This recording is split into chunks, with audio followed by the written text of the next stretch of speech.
You're listening to the Nourish Child Podcast, episode number 64.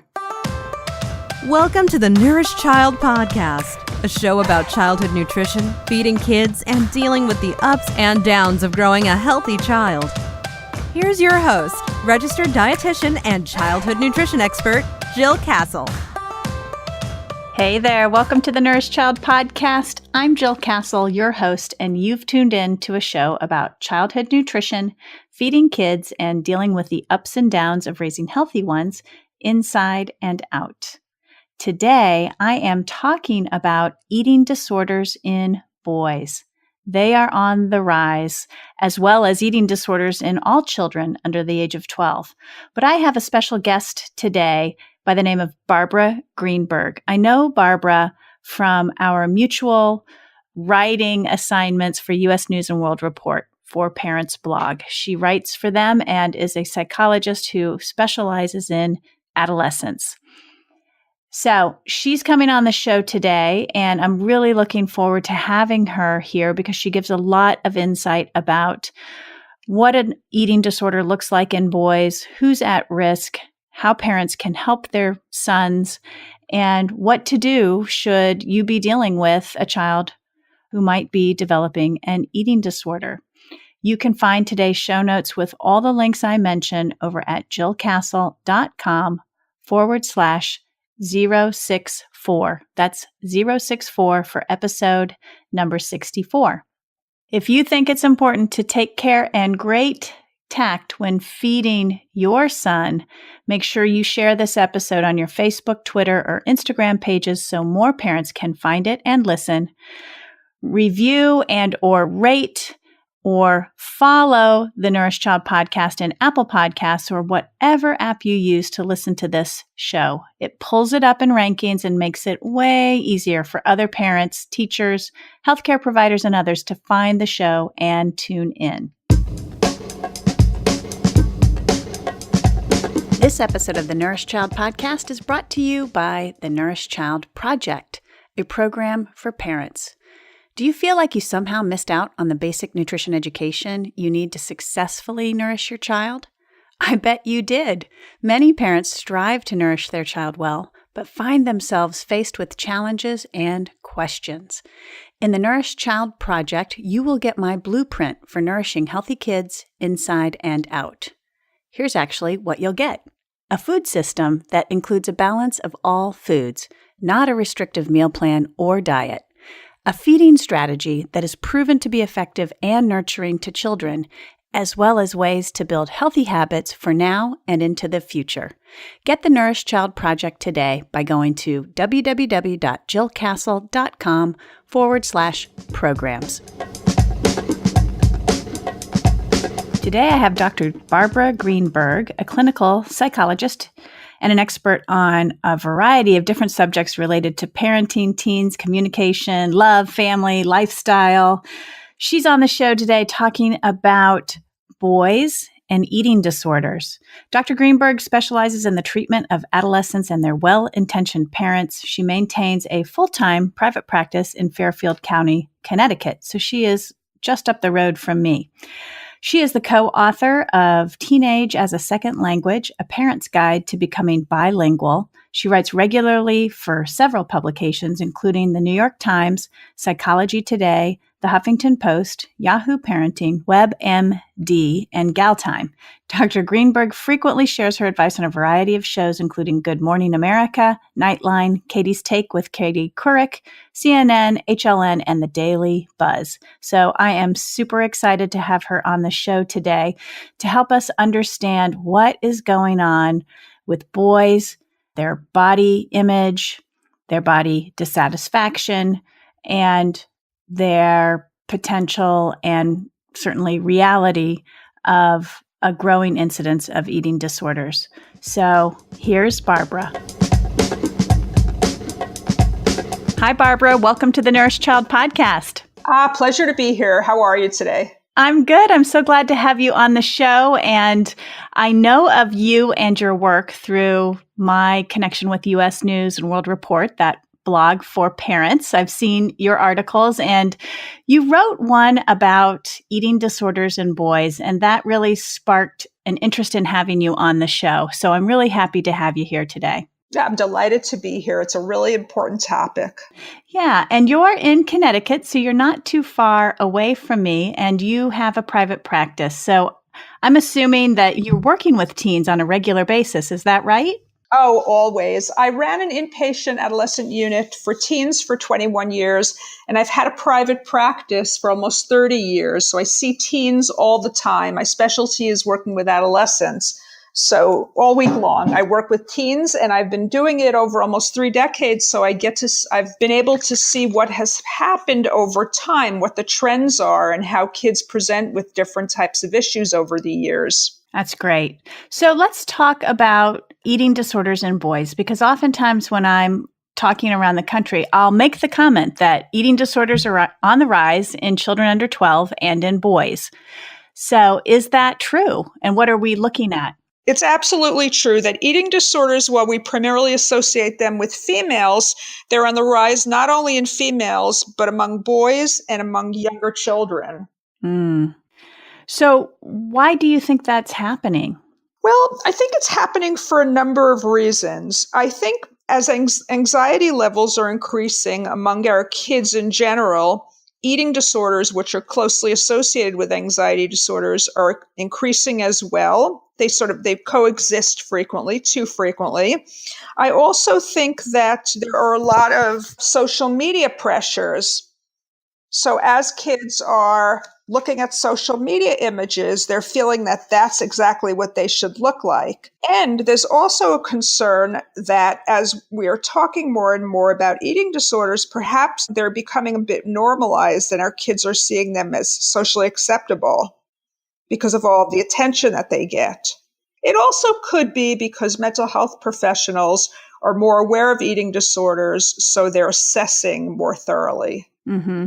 So when we look at boys, what are the signs of an eating disorder in boys, and how do they differ from what we might be looking for in girls? See, that I think is the most important question.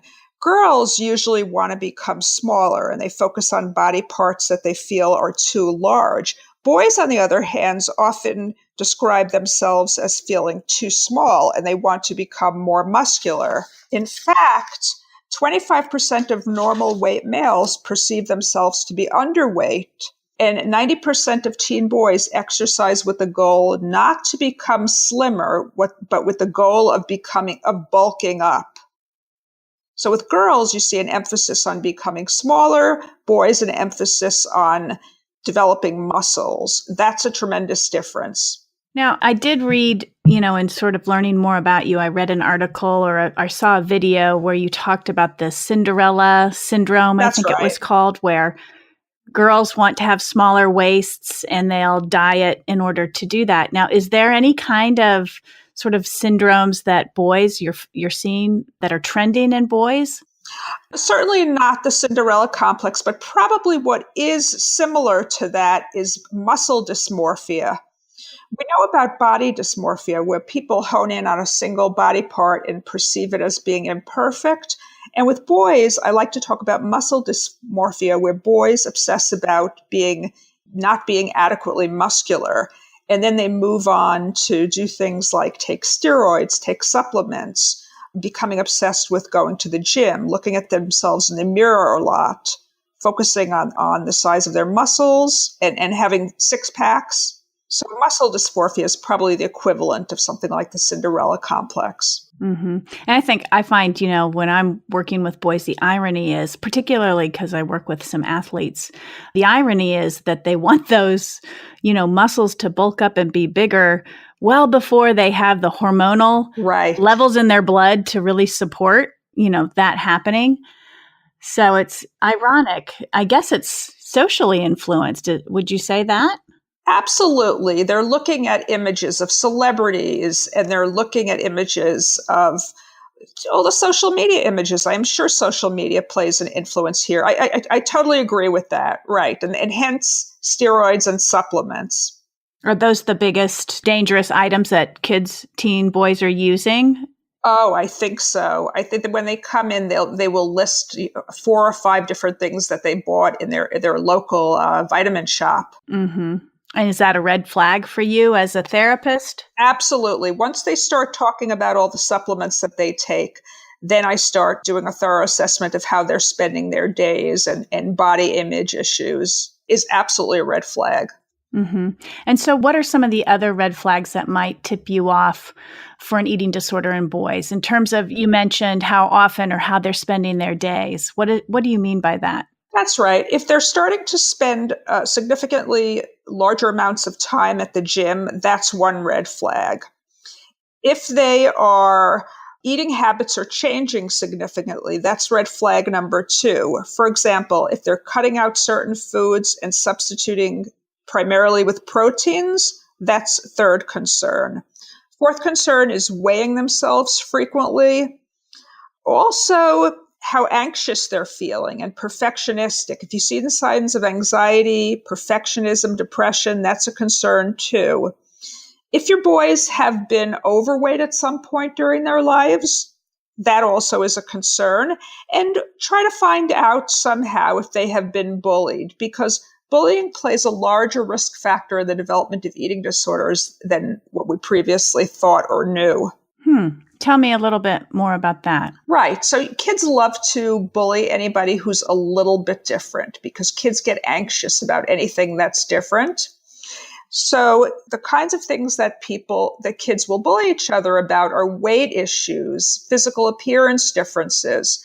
So any child who's a little bit overweight, any degree of overweight, is at risk to be bullied, and then kids start to feel distressed about their body weight, and they don't get over this quickly. Even when they've lost weight, they still often see themselves as that overweight child.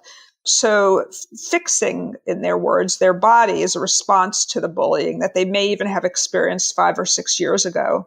So that really sticks with them. Absolutely. We all remember the names of our bullies years and years later. We do. Right? We sure do. Right. Yes. Do boys tend to confide that they've been bullied, or do they, let people know? Or are we dealing with, this quietness in boys around these types of topics that might interfere with us really picking up on these dishes? Right. So boys get very embarrassed about talking about being bullied because they feel like they should be able to handle it. And boys are reluctant, boys as a group are reluctant to bring up their vulnerabilities of all sorts. So I think what parents need to look for is any changes in their child's behavior, their boys' behavior. Their boys starting to isolate? Do they have fewer friends? Are they reluctant to go to school? Are they talking about stomach aches in the morning? Those are all signs that bullying is happening. So while they may be reluctant to bring up what's happening, there are some signs. They're reluctant to go to school. That is often a sign that something not so good is happening there, because it's in school where most bullying occurs. Right. And then, there's also this idea that boys can be susceptible to body image issues. And I think culturally, we don't think that is really an issue, but it is, right? It absolutely is. So 30 million women will have an eating disorder at some point in time. 20 million women actually will have an eating disorder at some point in time, and 10 million men, according to surveys, will have an eating disorder at some point in time. We're talking about 30 million people, and 1 out of 3 are males. That's a very, very high number, and it's very concerning because of the high mortality rate associated with eating disorders. Yeah. And which eating disorders? So just in case there are listeners, tuning in and they're thinking eating disorders and they're thinking, anorexia, for example, that very underweight status. What are we talking about with eating disorders in boys? Which ones are the ones that are most prevalent? And can you sort of just run through a definition of each one so that people understand? Okay, so the eating disorders are, yes, anorexia nervosa, where the primary characteristics are restricting intake. Sometimes that also what goes along with that is excessive exercise, quick weight loss, With bulimia nervosa, you see an alternating pattern of discrete episodes of binging alternating with vomiting.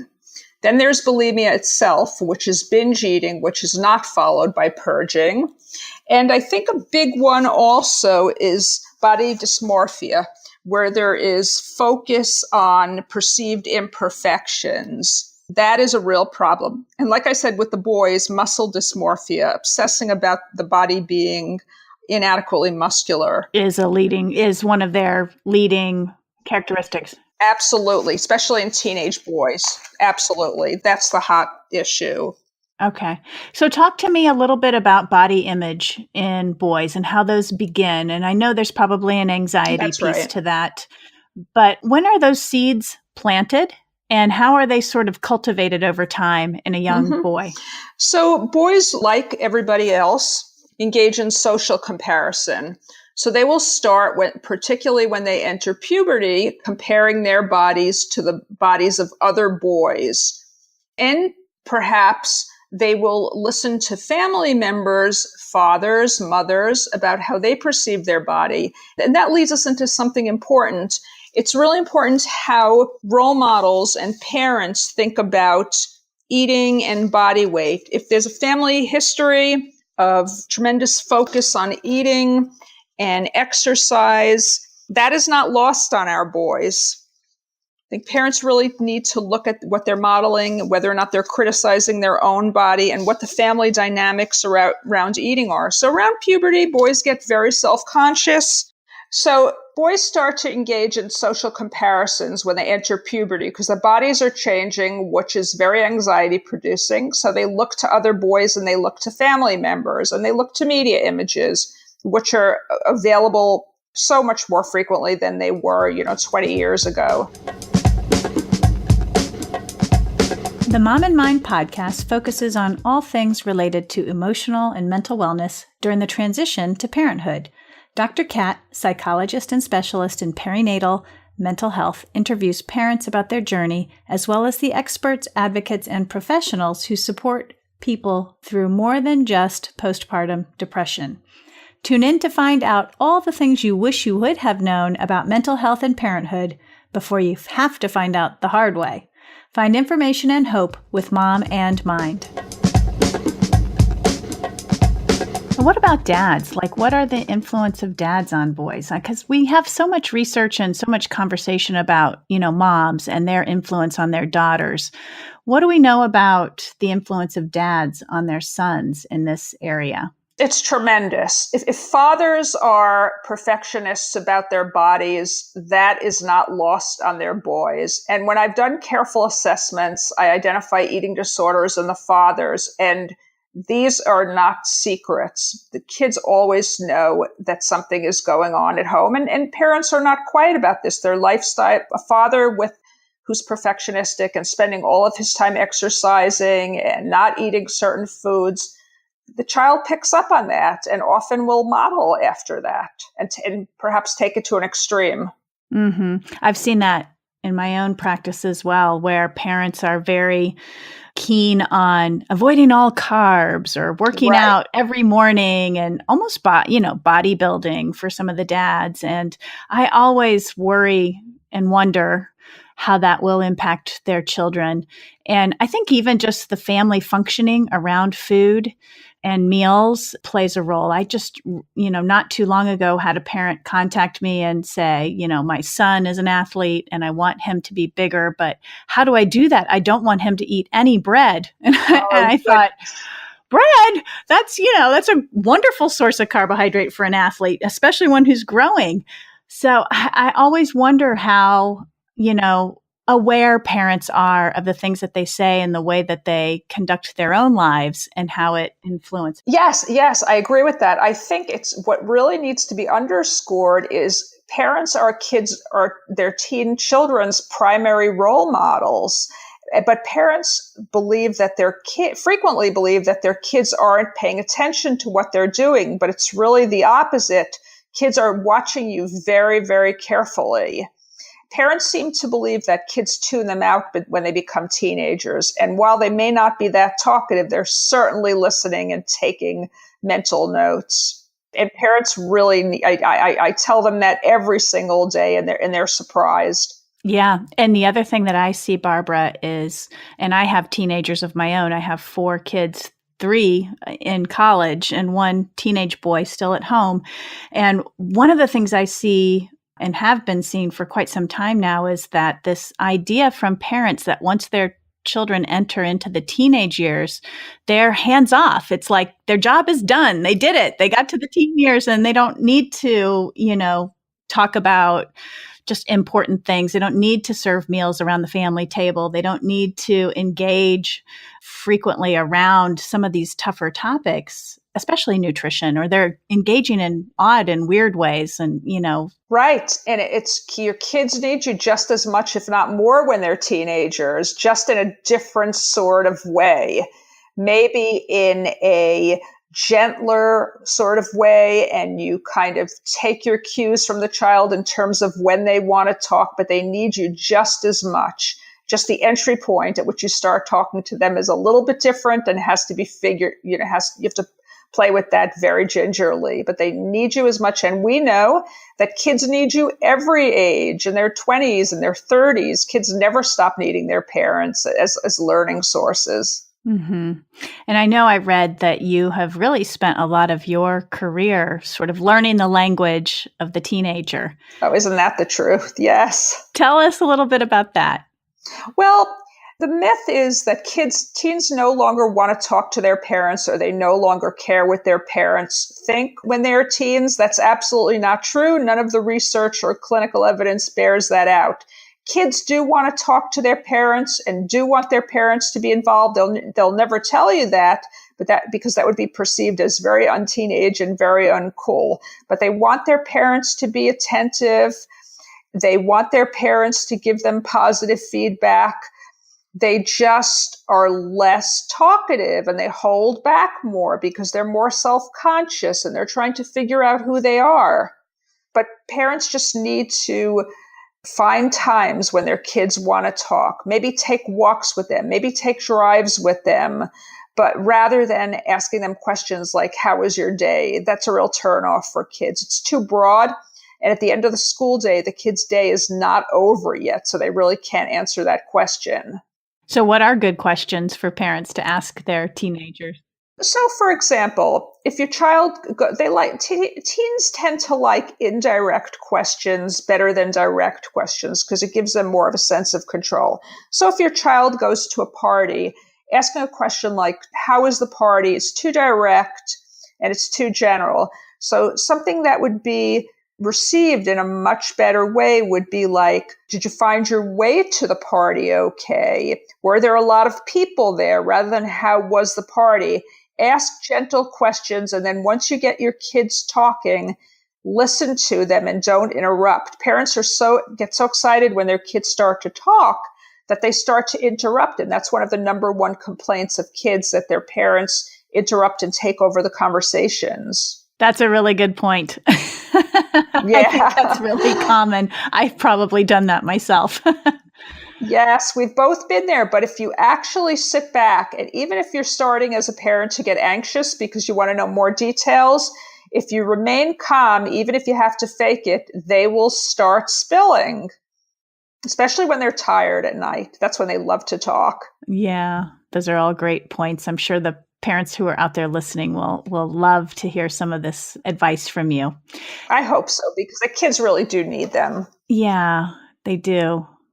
So getting back to eating disorders in boys, and I think we've established the connection between body image issues and how they may lead to eating disorders. But one of the things that we had started talking about, or we've mentioned in our conversation, is this idea of anxiety, depression, stress, pressure, and how that might be playing a role in the development of an eating disorder in boys. So let's unpack that a little bit, because Sure. I think we both agree that we're both seeing a lot more anxiety in our teenagers. Right. So I think what happens if you have a child who starts out with some risk factors, for example, a child who's prone to anxiety, depression, and perfectionism. Perfectionism tends to go hand in hand with anxiety. that child is then looking for something that he can control. And that's where weight comes into play. So a child with anxiety or depression often feels like they don't really have a good sense of control over things. So that's where body issues and weight issues come in. It's something that they and they alone can control. And it sort of works as a coping strategy for the child, but not a healthy one. Mm-hmm. And if a child has anxiety, is there a relationship to, appetite and eating that you see transpiring? It's the question about appetite is a really tricky one because it's not really clear whether or not these kids lose their appetite. They just maintain a control over their appetite, and they seem to get a tremendous amount of satisfaction over controlling their appetite. And when they are focusing on their body weight, the number on the scale, the size of their muscles, they really sort of feel like they don't need to focus on their anxiety. See, it's a distraction. It's an obsession. Mm. And is there any OCD that could play into something like this as well, or? Oh, absolutely. I think all eating disorders have an obsessive compulsive quality because it's compulsive behavior, tremendous focus on body weight, size, weighing oneself, going to the gym a lot, exercising, eating, not eating, very obsessive compulsive kind of quality. You really got that right. What occurs to me is during a time when many teens are getting sort of off the rails with their eating. They're snacking more. If they have a driver's license, they might be flying through the drive-through. They might be eating, food that might be less than healthy for them. At a time when that's happening all around these boys who may be demonstrating, signs and symptoms of eating disorders, it takes a tremendous amount of control, I would imagine, to sort of buck the system because there are a lot of teens that are not controlling what they eat. In fact, I would say that would be more the norm. That's right. That's right. Because when I ask the teens what they do socially, they are always going out to eat with their friends. So what you see with boys who are developing eating disorders and the females too, is isolation. Because if their friends are going out to eat when they're socializing, in more cases than not, instead of going out and picking on a salad, they will stay home. Yeah. That's a problem. Yeah, I agree. So I guess the big question, and I know my listeners are going to be wondering, what should I do if I think my son has body image issues or is on the road to an eating disorder? What should I do? Well, number one is to take action quickly. And emphasis is on the word quickly, because all the research shows that the sooner eating disorders are treated, the better their prognosis. Get in there very quickly. Talk to the child. Maybe they'll want to talk about the eating disorder, maybe not. But I think you then have to take the child to their pediatrician and and after you get input from the pediatrician, find a mental health professional who specializes in body image issues, working with adolescents, anxiety, depression, and eating disorders, and take a look at the way your family functions. Like you had mentioned before, Jill, does everything center around exercise and body weight? Because you may need to do some work around your family dynamics as well. And most importantly, while the child is going through treatment, be very careful not to shame him, because nobody, especially your male children, are going to want to get help if you shame them, embarrass them, or humiliate them. That's really key. Mm-hmm. Yeah. And what about, that sort of leads to the next question. What about the parents who are really afraid of the stigma around being labeled as having an eating disorder? What would you say to that? I would say to them, what's more important than that, your child not getting help, is your child not getting help and getting very sick. And getting very sick or even potentially dying, because eating disorders have the highest risk of mortality among any psychological or psychiatric difficulties. Mm-hmm. And is there an eating disorder in boys harder to treat than in girls, or is it the same, or do we know anything about that? I'd say it's about the same. Mm-hmm. But the earlier you get the treatment, the easier it is to be treated because it's not so entrenched. Mm-hmm. Yeah, because when a coping skill works, you don't want to give it up. Exactly. Yeah. So what resources would you recommend parents look to around this topic of eating disorders in boys? Well, parents need to become educated.